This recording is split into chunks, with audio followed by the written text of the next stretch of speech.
Well, thank you very much. I'm very happy to be here today with my colleague and friend Cyril Labbé.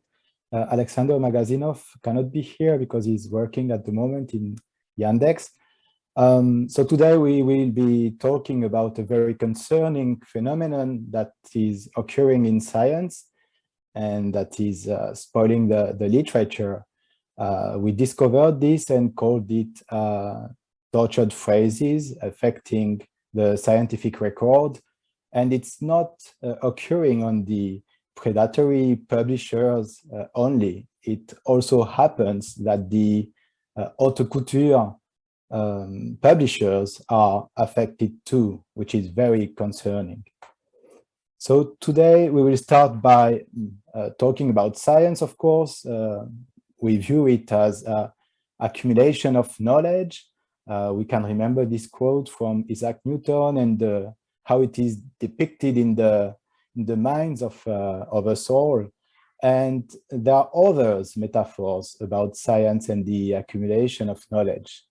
This one is very famous, the wall of knowledge that is built with bricks that help to build this wall of knowledge. So when I think about a wall of knowledge, I have this in mind, this kind of picture. You can see something that could be robust, that is established on very old bricks. Like the Greeks, they invented many things and we are building on it. For instance, we can see mold, green mold, but it's okay. The wall is robust. And on the left-hand side, there is a hole, and this looks very bad. And the edifice could be fragile because of this. Well, this is also depicted here with papers that cite each other. The oldest papers are at the bottom, and other researchers have built new knowledge, building on these papers by citing them. And there is a sedimentation of knowledge, and as time passes, sometimes we discover that one of these bricks could be not as robust as we thought it was. That's the tiny red bomb that is happening here on this paper. So the consequence of this is that everything that was built using this paper could be challenged and questioned. That's the same idea here with the hole on the wall. There is a self-correction process in science, as we've been all told for ages. So we know that one flawed paper is weakening the edifice. That's what we saw. And for instance, here is an example. So this paper, called Growth in a Time of Debt, was written by Reinhardt and Rogolf. They used data that they processed with Microsoft Excel. The problem is they published and they didn't deliver the data with their paper. And later, policy used this document to enact austerity measures, especially in Europe. The problem is this paper was bogus. At least the analysis of the data was flawed, and it was later discovered by other researchers who requested to get the data to work on it and advance science a bit more, make other steps forward. So the future scientists, regarding May 2010, so future scientists asked for the data, reran some analysis, and they found errors in the paper. So that's how this error was found. The two researchers from Harvard University, they published errata, meaning multiple erratum, and recognizing that the paper had some defects. So it's how in science we detect these red bombs, we detect these holes, and that's how we manage to fix the hole by structuring other bricks around it, saying be aware that this paper has defects. Now it's corrected with a corrigendum or an erratum or even retracted. So if the paper is retracted, we still have the hole, but around the hole, it's more robust than how it was before. The question is now, everything that was built on this specific paper and the policy and everything that was enacted based on this maybe should be questioned and re-established maybe. So let's move to scientists themselves. They are expected to abide with the ethos of science. Robert Merton was a professor of sociology of science in the United States.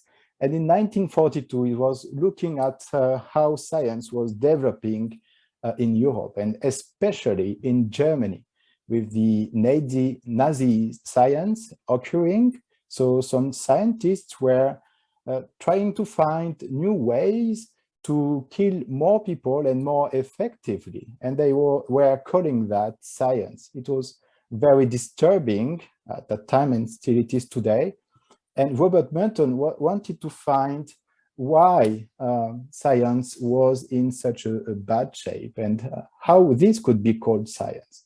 So he came with 4 norms that scientists are supposed to use in order to direct their actions. And we will see that norm number 3 and number 4 are attacked today. And our work shows that the problem is here, especially. So the first norm is communalism.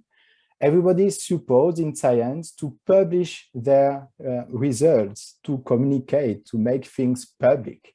And secrecy is the opposite of this norm. The second norm is universalism. From wherever an idea is coming from, it should be considered as it is and not regarding the affiliation of the people who are publishing science. For instance, the paper I showed you about growth in time of debt was from Harvard, but this has nothing to do with the core of science. That's the content of the paper that matters and not the affiliation, of course. Norm number 3 is disinterestedness. It means that as a scientist, I am supposed to advance science and not try to advance my own career and get promoted and so on. It shouldn't be my first and foremost aim. My aim is to build the knowledge wall and to add new bricks to the wall. And this is under attack regarding what we see in the literature. And number 4 is called organized skepticism, meaning that whenever a new piece of knowledge is proposed to science, when it enters peer review, the peer reviewers should start by doubting about this piece of knowledge that is presented. They shouldn't accept it right away. They should exercise criticism and be sure that the result that is proposed is original and is advancing science. That's what we call peer review. This is how it is sometimes depicted. So a manuscript and the author going through this long road with the gatekeepers, the people who are judging science and allowing the paper to be published. And here it is in a journal. So this was Merton's view. Now let's look at Pierre Bourdieu's view. That's a French sociologist, very influential, maybe one of the most cited sociologists ever. And he was looking at this as the battlefield in science. Yeah, the scientific field for him is like a battlefield. And we can see here, it's in French, but you can read it, awards, prizes, grants, authority, there are monopolies, and the scientific field is a battlefield here. So this opens our eyes on what is going on and what we will show you just in a couple of slides. So some people are trying to not act as expected regarding this norm, disinterestedness, and organized skepticism, and that's what we see in the results that we will show you. A bit more of context to understand the rest about massification and globalization of science. We know that there are a large number of publications that are published. This is on a UNESCO science report using the Web of Science. But when you look at the dimensions, search engine and database, you can see that every year it's way more than 1.27 billion publications today. It's more like 5 million. So the scientists are like that, the readers and the reviewers alike. So overwhelmed by all this new science occurring. This is the perspective of scientists, but when you look at the countries, there are countries challenging each other. And for instance, it was documented that China willing to publish even more than the United States of America. So investing money into the system, and they managed to surpass the United States of America. Here we have some figures showing that. So now the second step would be to enhance the quality of what has been published, because in some respects, there are some discrepancies between what would be expected and what was published. Some authors regard the business of publishing as oligopolistic. These are some figures here with a market value that is really exploding.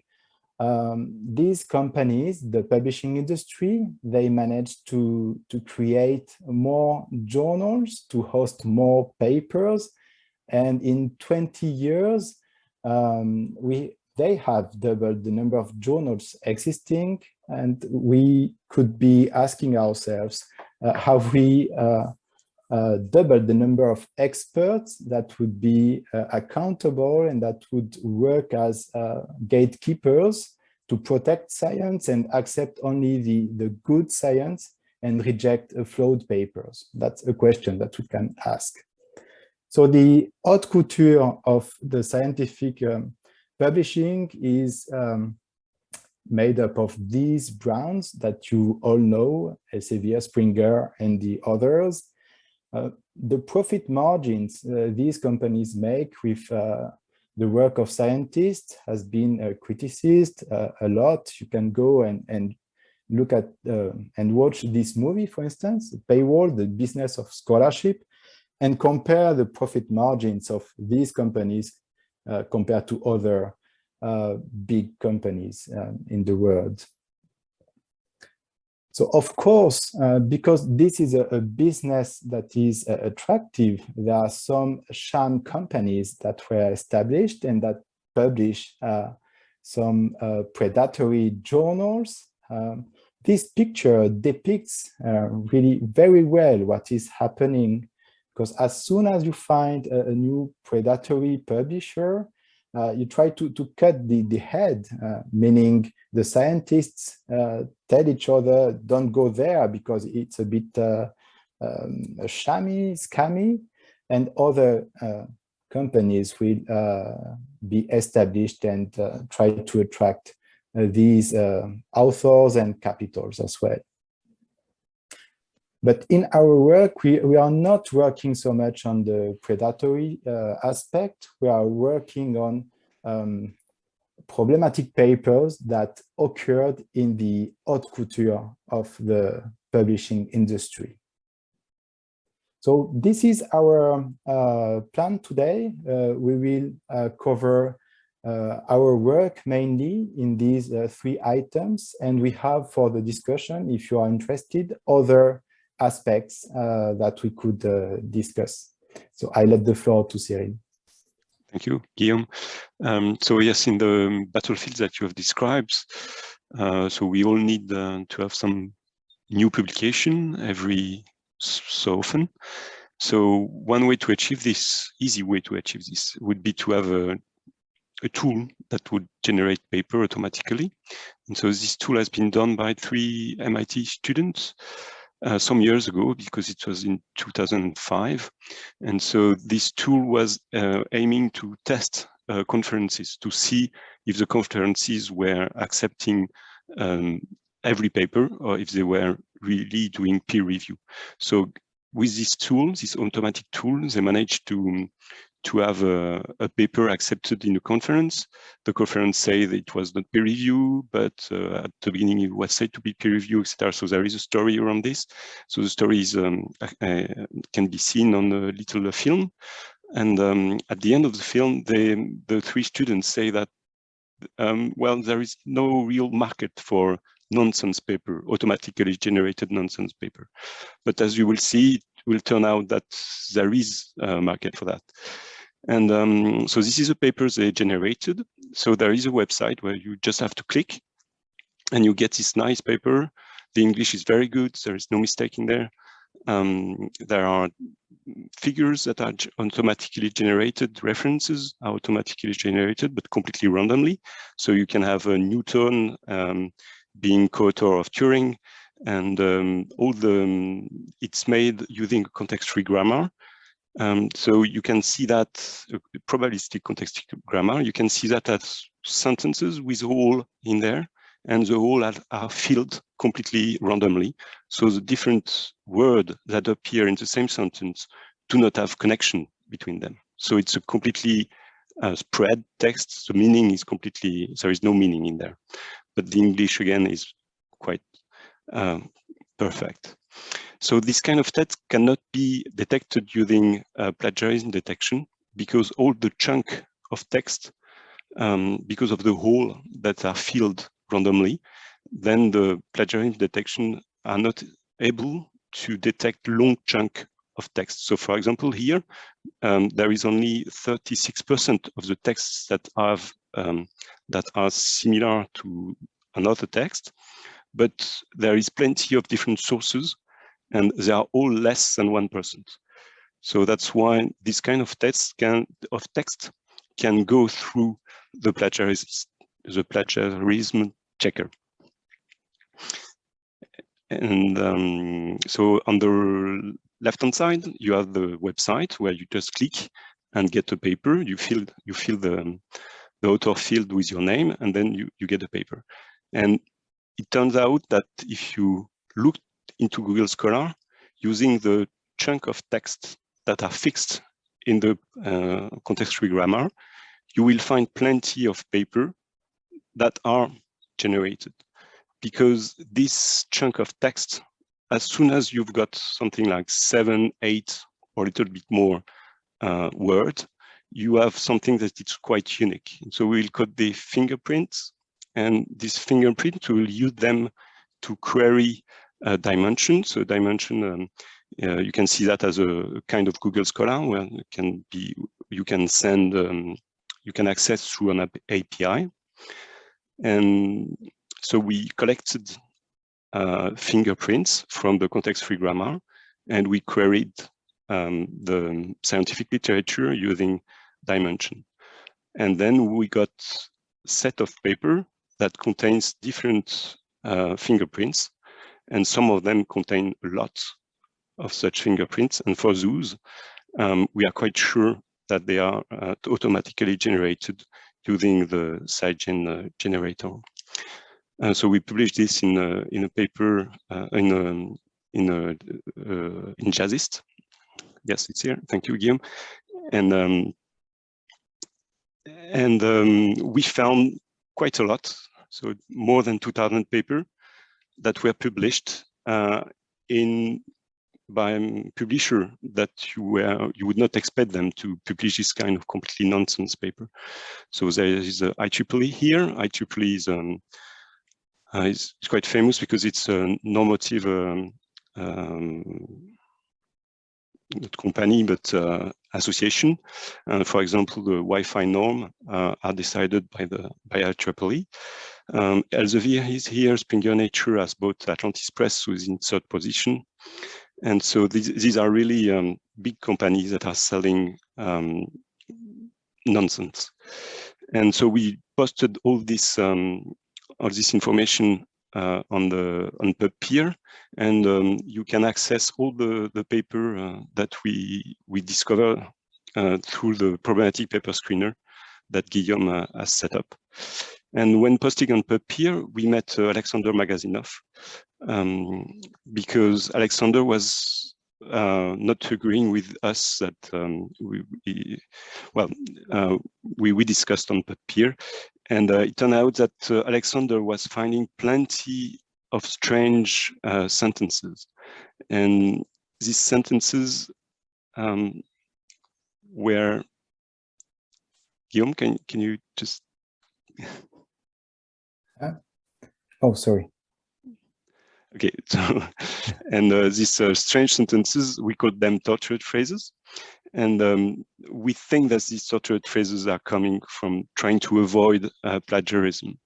But so Alexander came to us with a set of strange sentences that were appearing in strange context. So here, if you are ready to put something on the chat, we can try to guess together what counterfeit consciousness mean, what man-made brain power could mean. So these are strange concepts that are used in, yes, AI, of course. And what about sun-oriented force? And these strange sequence of word are used to, instead of established scientific concept. So it's really strange to see this thing used instead of things that you will normally use as a scientist. So for example, if you call peak signal to noise ratio pinnacle flag to clamor proportion, it is completely nonsense. Credulous Bayes, of course, is naive Bayes, and so on. Or boson malignancy would be breast cancer. So having this kind of very strange sentence is really surprising, and we should not find them instead of the usual concept that we use in the scientific discussion in publication. So we collected, with Alexander, we collected a set of tortured phrases, and in line with the correct expression, and we published in Open Archive what we called an open call for investigation, and explaining how much, explaining that this problem was a rising problem, and what we had quite a lot of echo regarding this publication, and because it's people find it quite concerning, in fact. And where do these these tortured phrases come from? This is how can we explain their presence in the scientific literature? We see three different possibilities. The first one is machine translation. So here is the text of our abstract. We translate it in French, then in French back to English. And you will see that there are some minor differences, but here it's not really tortured phrases in the sense that the meaning is quite good, and there is some little difference, but that are not really problematic. The next explanation would be the use of machine paraphrasing. So these are spin boats that are used to change the text, so to be able to generate plenty of different web pages that will link to a single page to boost the page rank on a Google search, for example. And this kind of tool, the Spinboat tool, is really generating very strange thing by using synonymizing things. So for example, here we've got the produce fake scientific paper that has been turned into deliver counterfeit logical papers. Here, the meaning is completely lost. These are word by word synonym, but then the meaning is completely lost. And there are services online that you can buy a certain number of spinning. So you can send them the text and they will give you back a spinned text, a paraphrased text, but the meaning is completely lost. So we think that today most of the papers that we are catching are coming from this kind of tool. A third explanation could be a completely generated by the machine using the new kind of model language that are really efficient. So I'm speaking here about GPT-2, but GPT-2 is already quite old, in fact. And so here we started with the first sentence of our abstract and asked the model language to generate the rest. And you just click on the button, and then you get some new words popping up. So here again, there is completely no meaning. The grammar is somehow good, but sometimes not, a bit bizarre. And the sense, there is no sense in there, no meaning at all. This kind of generation tool come also with a detector that try to flag the text that is generated by the model language. So here we tested this detector that has been built by OpenAI, the company OpenAI. We tested it on two texts. On the left is the text, the original text, and on the right, the text that has been spinned, modified by the paraphrasing tool.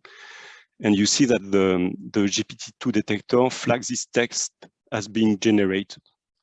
So for example, here you can see the random forest classifier, which is a classifier tool quite common in AI, and it has been changed into arbitrary timberland arrangements. So completely, again, no meaning.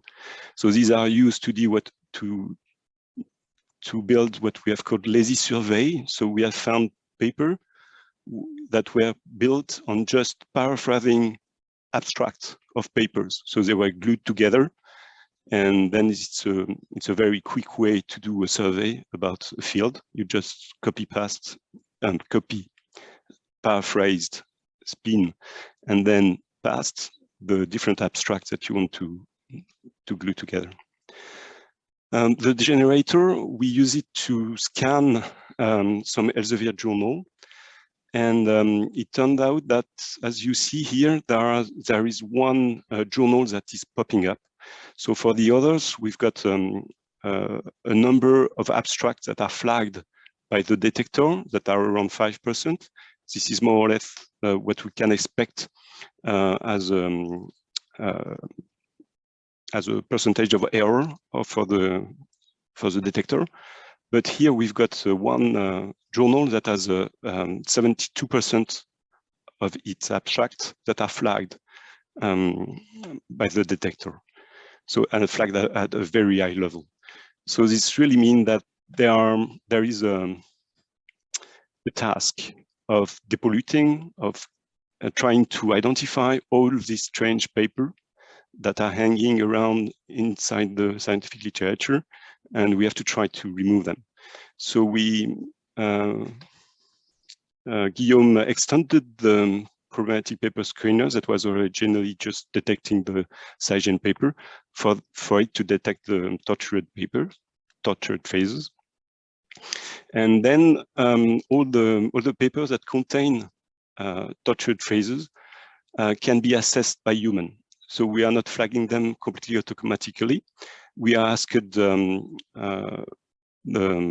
user, so anybody can access to them and post per peer posts on this paper.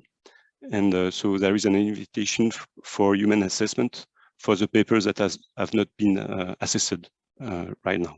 So it's a way to crowdsource the task of checking the paper that has been flagged by the problematic paper screener. So there is a community around the problematic paper screener. So for example, Elizabeth Pick, who is famous for flagging problematic figure, problematic picture. has used the term tortured phrases, and from time to time she is scheming to find paper to assess in the problematic screener. Nick Wise also, for example, is a big puppy poster, and some anonymous people also are using the problematic paper spinner, and also identify new tortured phrases that we didn't have for now in our list. We are also trying to work on this to identify new problematic tortured phrases in the field of nanobiology in the context of the ERC nanobubbles. So, for example, nucleic corrosive is a nucleic acid. And yes, a little bit in French here. So the fact that, well, these tortured phrases are kind of hints that tell you that there may be plenty of other problems in the papers. Because, for example, Elizabeth Bick also found problem in the images in the picture that of paper who were containing tortured phrases. And of course, you need the expertise of the field to flag the paper and to understand the tortured phrases, because sometimes a tortured phrases is not a tortured phrases in another context. So you have to be careful, because sometimes what you feel is a tortured phrase is not a tortured phrases. So we have found quite a lot of these papers. So we estimated the prevalence of generated papers, the SciGen one, a few instances per million, a few tenths per million. And here the problematic tortured paper the prevalence is 3/10,000, and this is quite a lot. I can tell you that it's quite huge, in fact. So it's not perhaps a small problem, but it's not something that is very, very small, and a lot of citation count, as Guillaume is showing. And so, but this paper come from very specific place. Most of them are from China and India, and there is still a lot of paper to assess. And they come also from a big publisher, and they are quite a bit old. I was saying that the spinboat is an old technology. Okay, the paraphrasing technology are today very much better, are doing very much better than they were 5 years ago. And I'm quite sure that the paraphrase tool today are not generating tortured phrases. But it's a quite recent phenomenon. Should I answer the question now, or should we wait? Oh, we will wait the end. So the preprint has been posted during the summer or just before the summer, and we were expected nothing during the summer, but there was a lot of feedback, because yes, it's a bit shocking, let's say. So yes, it's something that is very attract a lot of attention for different. Yes, we had paper in Nature. Retroaction Watch also published a lot about the tortured phrases. And Guillaume was nominated, awarded as one of the 10 people who helped to shape science in 2001 because of this work on tortured phrases and SciGen detection. So it's something that people are caring about, because it's quite strange. I found it a bit funny, because these tortured phrases are quite funny, but it's kind of problematic still. Guillaume, that's to you. You're on mute, Guillaume. Okay, so we've been working on the contents of the papers, looking for tortured phrases or instances of GPT generation. In our preprint, we also review what we can find using metadata of the papers and especially looking at data that is in the public domain, so that everybody could do the same. And we really don't understand why the publishers haven't done that. We have an example here with microprocessors and microsystems. You remember that was the line that was underlined in our table that Cyril commented.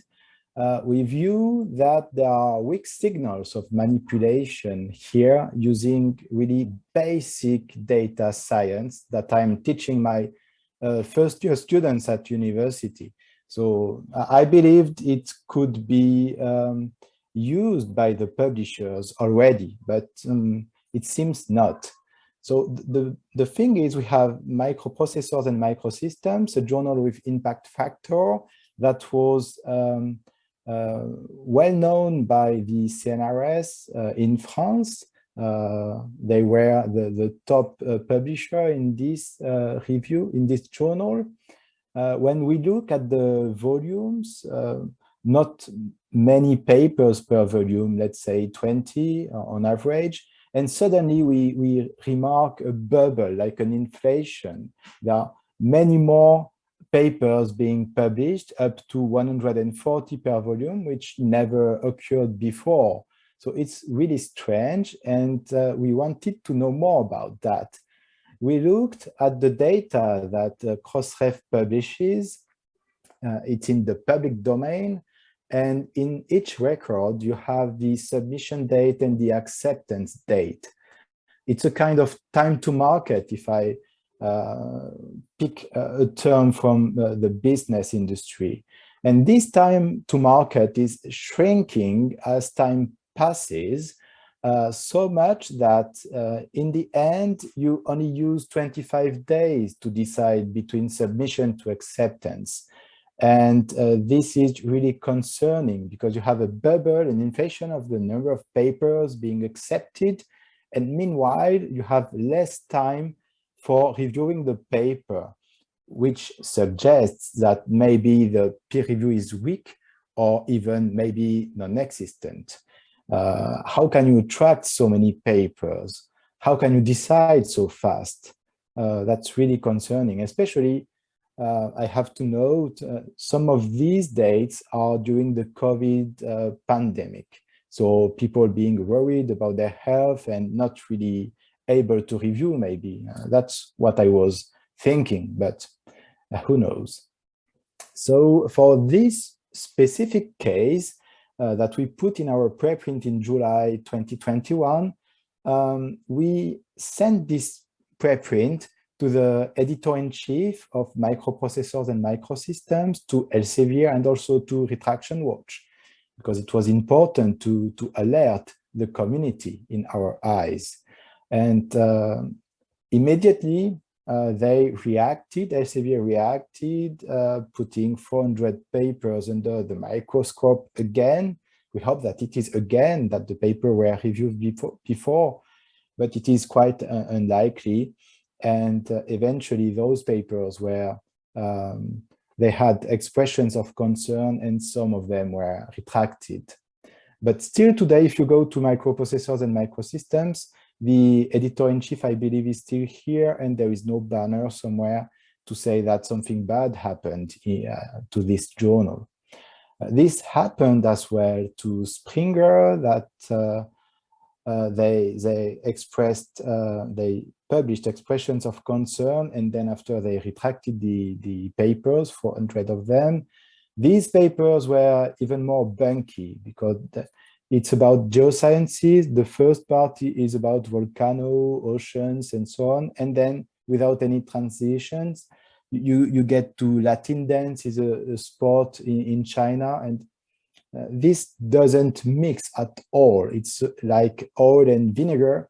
You cannot mix them, and it's pure nonsense. And it's only the abstract. If you go to the paper, you will find the same pattern, things that don't mix. Again, using public data on the time to market, we see a shrinking duration of what is supposed to be peer review. So my message here to the publishing industry would be, you got to monitor your output with basic data science. You can do that, no problem. So 4 and 5 are other manipulations that we can see popping up, skimming through PubPeer. I can encourage you to go and read PubPeer feed just to get an idea of what's happening in science. Some people are seemingly buying citations. So you get me as a computer scientist, I would get citations from any field in science, from philosophy, psychology, social sciences, and so on. And there is no intellectual link between the citing paper and my paper, just because I have bought some citations. And paper means, you know about it already, I believe. So we are just saying that our take-home message here is we as a community must be aware of these issues, and we should decontaminate the scientific literature. There are multiple actors who behave badly, in my view. There are scammers that try to get published and get shammy papers being published. There are gatekeepers failing to enforce organized skepticism and peer review. So we see weak or maybe no peer review at all. And the publishers also have a responsibility to monitor their outputs and also to react fast, because on PubPeer you can see some posts that are here for 1 or 2 years and nothing happened. The paper is still published, and there is nothing that would prevent the readers to understand that this scientific paper has been criticized and it's flawed, basically. So the motivation is, the umbrella term would be greed. It's willing to be promoted, willing to get recognition and enhance symbolic capital, or even money, the margin profits that you get as a company. People and actors use plagiarism, journal hijacking. Some scammers buy citations, and the consequences are that in the literature, there is what we call pollution. There are papers that you cannot trust, that you as a human being, as a master student, for instance, shouldn't read and take for granted. And also AI. AI is, some AIs are crawling the literature and creating reviews on certain aspects of science. For instance, Springer published a book in 2019 that was created that way with algorithms, and there is a press conference on their website. So I wonder what happens when garbage in. We know that it's garbage out. So if we have pollutions at the input of the process, whether it be conducted by a human or machine, we cannot trust the results that will happen out of this process. And the consequence also for society is that the people around might question and challenge science when we see such flawed research being published and even cited, because some papers, problematic papers being published, are there to get cited and increase the number of citations of the scammy authors. As a reaction to that, we can go and read PubPeer. You will see professionals and hobbyists as well. There are volunteers contributing pro bono to debunk these fake scientific papers, or at least problematic. The long-term aim would be first to act in a curative way. The pollution, the contamination is here. We need to find and retract it. And also preventively, we need to have one move ahead of the scammers. We need to know what kind of technologies will be used in the future. And that's what we do in the nanobubbles project. That's part of it. What we created in order to help volunteers to debunk this problem is called the Problematic Paper Screener. It's online, and every day it indexes the literature to find new issues. It's a decentralized way to reassess the published literature, and everybody is welcome to use it.